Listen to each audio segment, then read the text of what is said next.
In reference to one of your answers in question and answer sessions, to believe that Jesus was taken bodily is against the natural laws created by God. How do you then explain the fire which didn't burn Hadrat Ibrahim alayhi salam, which was as well against the natural laws? Did I say that against the laws of nature, that is why we don't believe in it? I never said that. But let him first make the translation of the question for the benefit of the Arabs, then I'll answer you. In answer to this, I never said we believe Jesus never ascended to heaven because it is impossible. That was an additional comment. And when I explain it, then that comment will speak of its own story.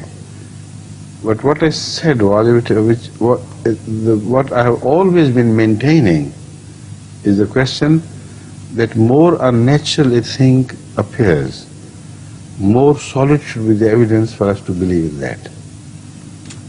This is a law of nature, you can't change it. If something is amazing, you can't believe it without a very solid testimony for us to believe. Otherwise, the people of Africa who are not educated in many places, and India and Pakistan, etc., they couldn't believe in television at all. But they saw it and they believe.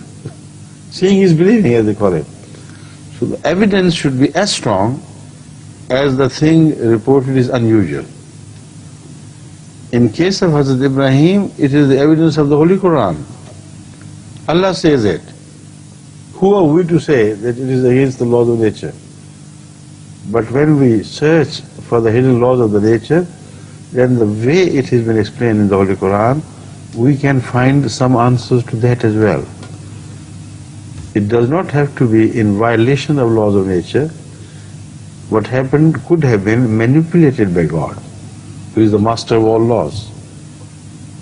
So it has happened in many other places. That somebody is put on fire and the fire is built and suddenly it is extinguished by a storm, windstorm, a hailstorm and rainstorm and things. Is that not a decree of God? Is that not a miracle?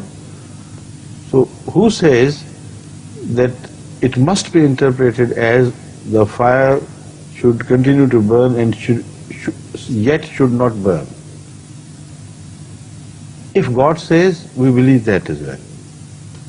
The word of God is superior to all other laws.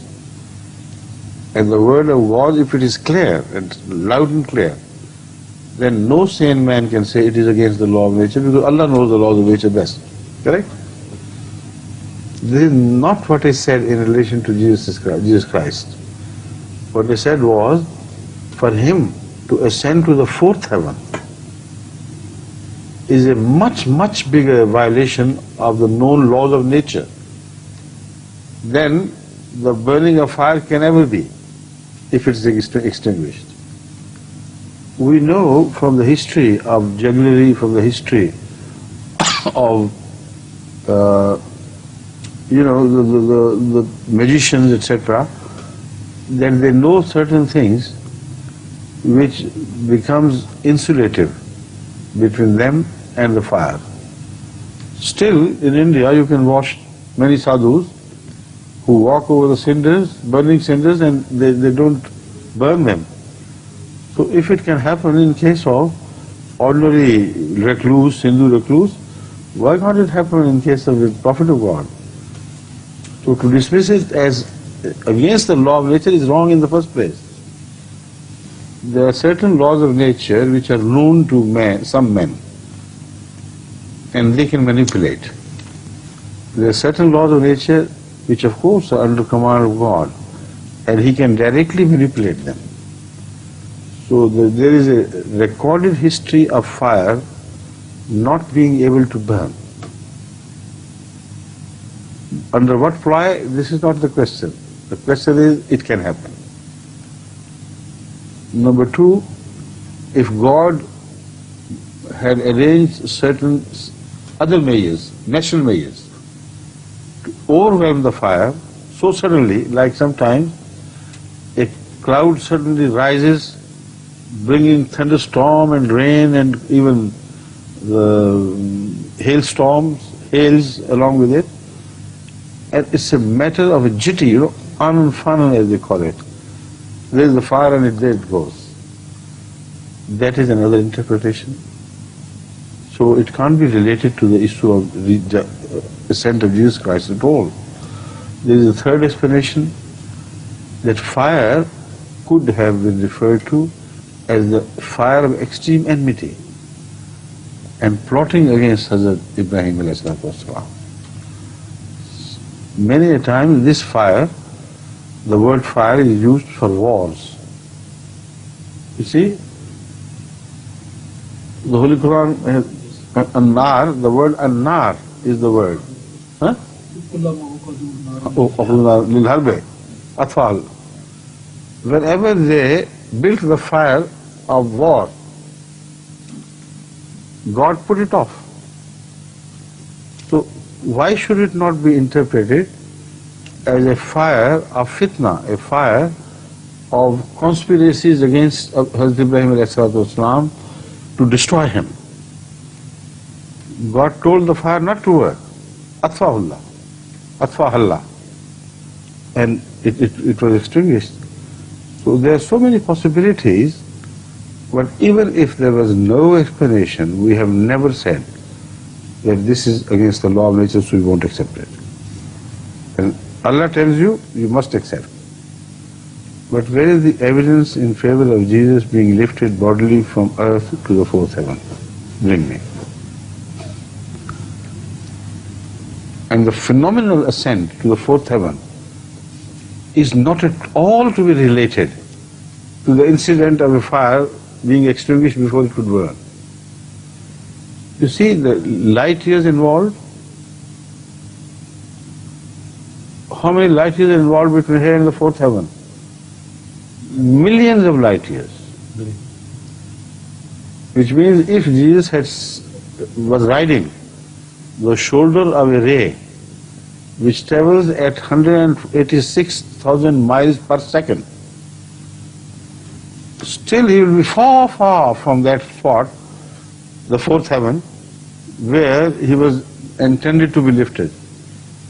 He would have covered a very small distance from here to there, because 1900 years are just nothing in the relation to cosmos, in relation to the mind-boggling distances involved.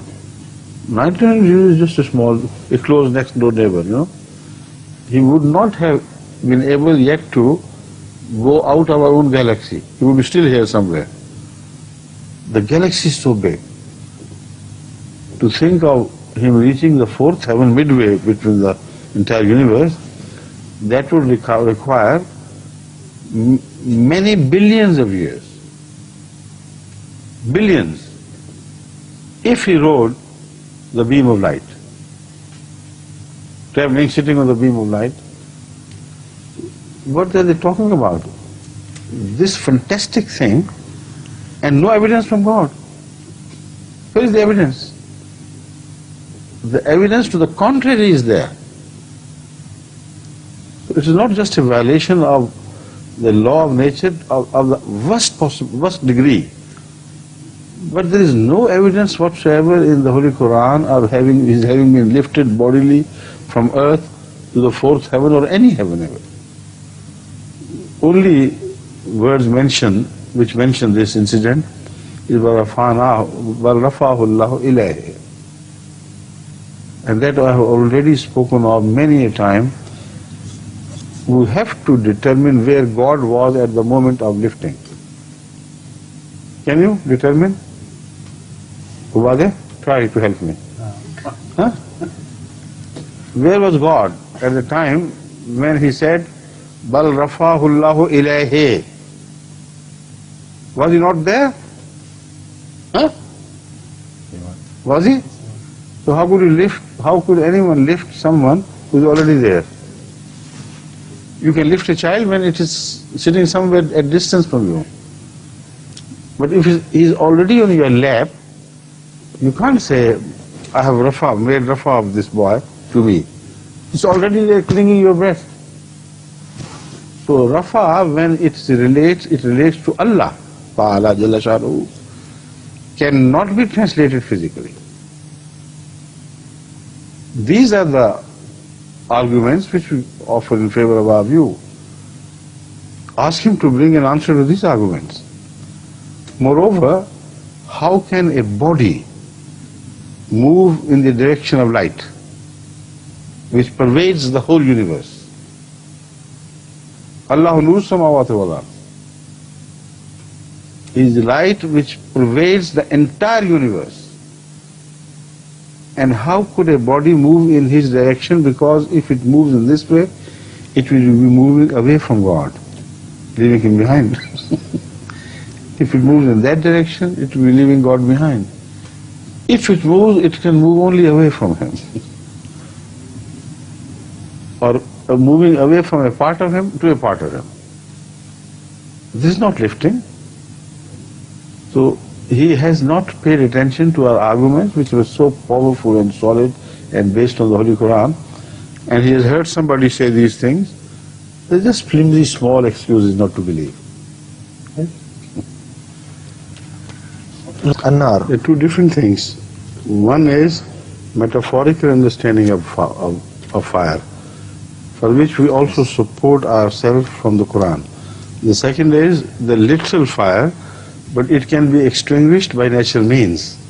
Two arguments, not one. They tell, and in the end I concluded that whatever the explanation, even if somebody insists the meaning is literal, there was a fire built and he was put there, it was not extinguished by God, and yet it could not burn, I have no objection against this. It's the word of God. How can anyone say it's impossible? So God knows what is best. God knows everything and He knows best. So, but this is not a case similar to that of Jesus Christ. Shattane bainahuma.